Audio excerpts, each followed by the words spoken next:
Hello, Thomas Bartke here with Trackify X. In this video, I want to show you a detailed overview of how to add more pixels to your store and how to manage them properly. This here is the Pixel Engine menu that you can see right here. We're on the Pixel Engine page. And again, just to overview this real quick here, you have this Add Pixel section here that you can pop open like this to add more pixels, and we'll go over that in detail in just a minute. And you have this additional Google Analytics JavaScript box here, which you should install this script in your Shopify preferences in the Google Analytics additional scripts fields.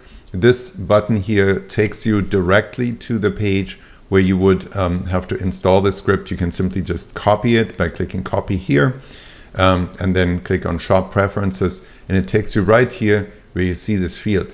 If you have any code already in this field, you can simply add the Trackify X code.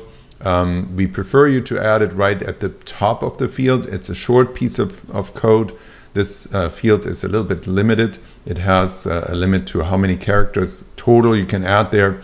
So if you need to work with other scripts or other providers that ask you to put longer scripts in here, you might need to condense them somehow in order to fit all the scripts in here. The Trackify X script itself is not very long, so hopefully you won't have any issues with that. Okay, so now let's take a look. So down here is a list of all the pixels that you have already previously added in this store. And there are a couple of controls, a couple of features that you can access from here. So number one, this button right here takes you right into Facebook Events Manager. Let's go ahead and click that. And it goes to the Events Manager inside the ad account and inside, and shows you the Events Manager of the pixel that you clicked, right? So this here is that particular pixel, and we ended up in the Events Manager for that pixel. That pixel is right here, and this is the Event Manager for it.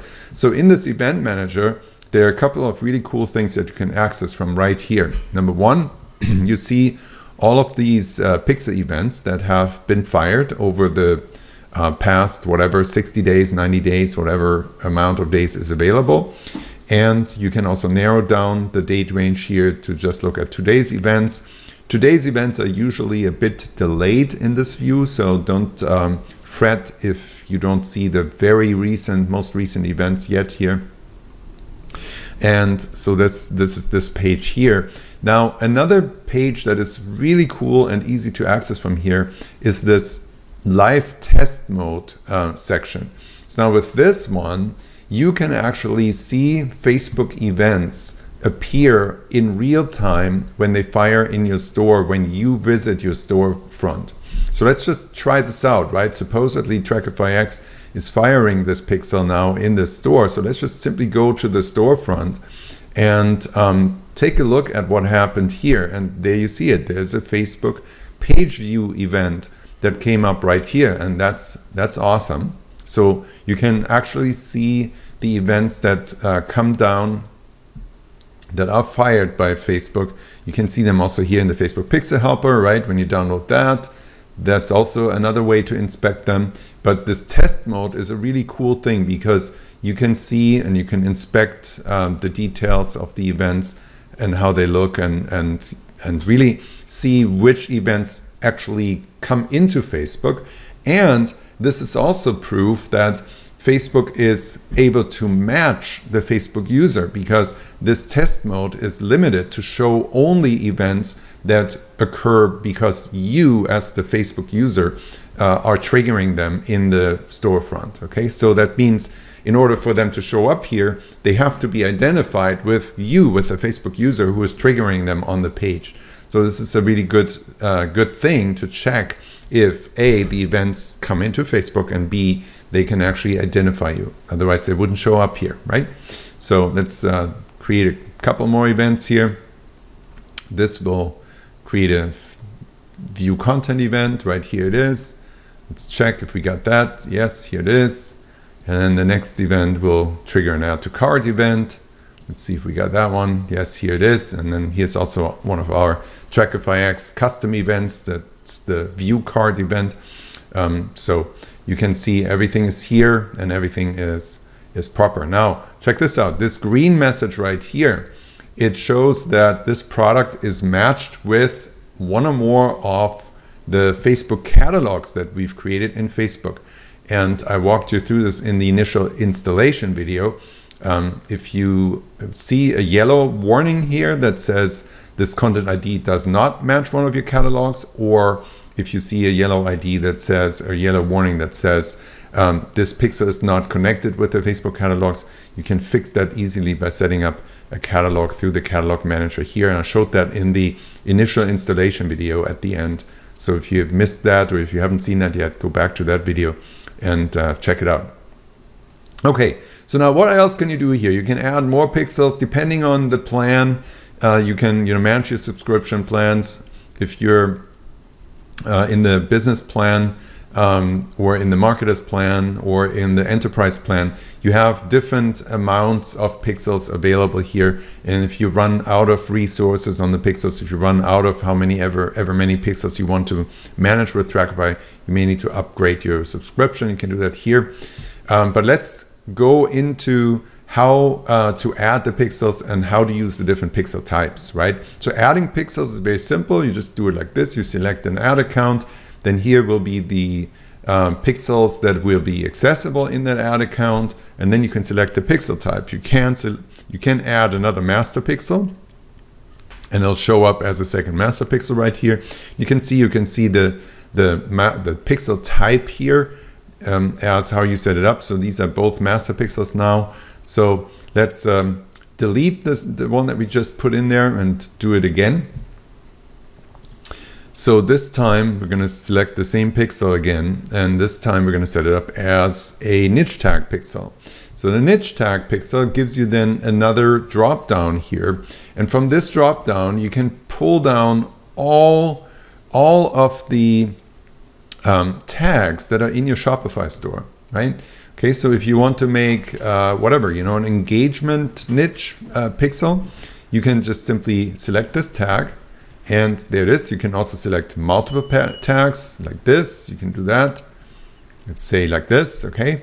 So now, if you add this pixel, this will now be a tag pixel. You can see here the type is set as niche tag pixel.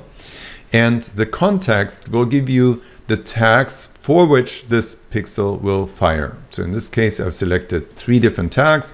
And that means this pixel will fire for all tags that are included here, but only for any products that have any of these tags, right? So if you want to check this out and try it out, we can just simply go into the product list here and see if we can find one that is tagged with, let's just say, engagement. And there are a few of them. And let's just go into the storefront with that and visit that product page. And what you can see now in Facebook Pixel Helper is that this here is the master pixel, right? That's the one that we set up as the master pixel. And this is the tag pixel that we just created. And this tag pixel, as you can see, it is firing for this product. But let's see if this one also, it may also have the engagement tag, so we might be out of luck here demonstrating that. Oh no, we're not. Okay, so that's good. So this product does not have any of these tags that we added to the tag pixel, so therefore we can see only the master pixel fires here, whereas for this product we have the master pixel in here as well as the tag pixel that we just set up.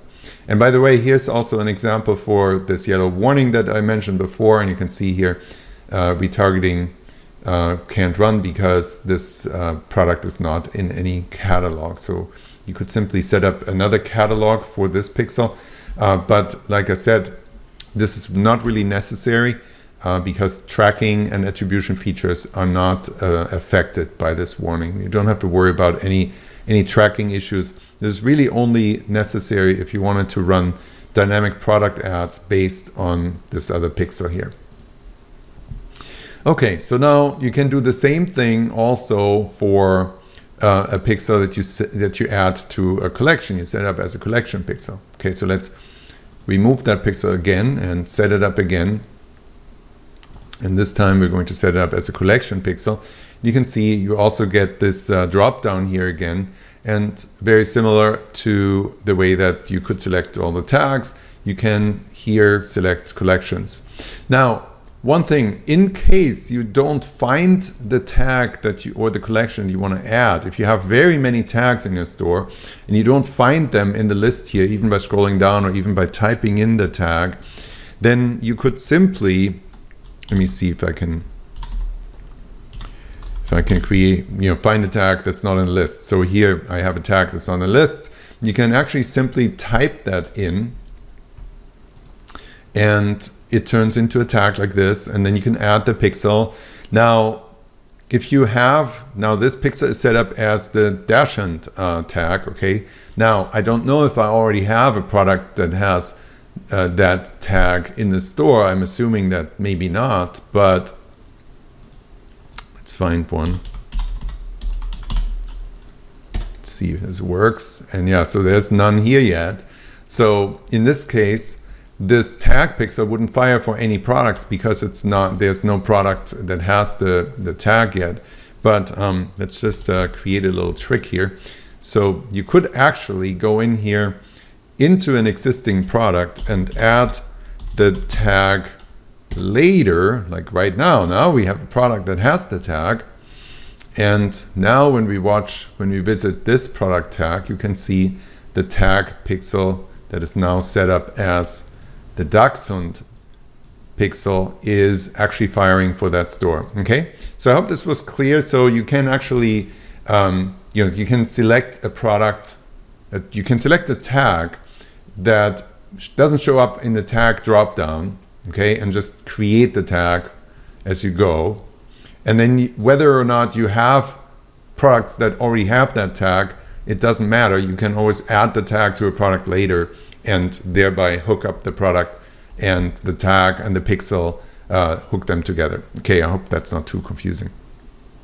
Okay, now, while we're here, there are also a couple more controls on each of the pixels. Okay, so this here is an individual activation switch.